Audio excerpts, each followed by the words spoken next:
sa ABS-CBN News Center, Manila. Ito ang TV Patrol World! Mahigit sa 80 luxury cars ang hinarang na Presidential Anti-Smuggling Group kanina. Ang iba ay sasakyan pa umano ng ilang sikat na mga tao. Nagpapatrol Zian Ambrosio.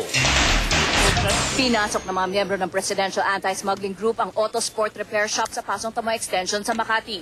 Pinuhold nilang mailabas ang mga mamahaling sasakyan na sinasabing smuggled. Tulad ng mahigit 6 na milyong pisong Lamborghini na ito.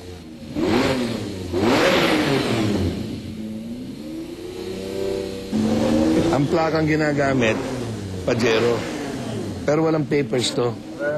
Galing sa Cebu to, walang ibinayad. Swing actually. Yung mga pinupuslit.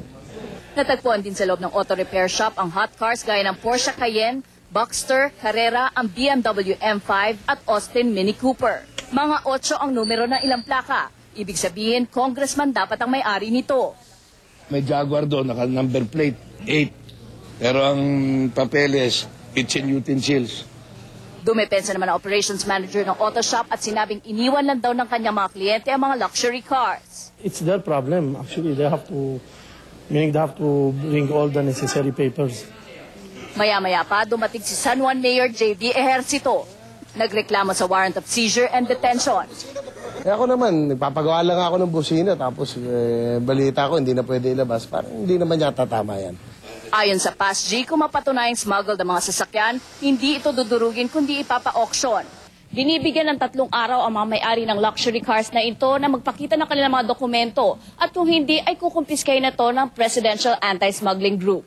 Zian Ambrosio, Patrol ng Pilipino. At yan ang mga balita na kalap sa aming mas malawak na pagpapatrol. Kapamilya, 5 araw na lang Pasko na. Kami ang inyong patrol ng Pilipino. Naglilingkod sa inyo saan man sa mundo. Ang Pasko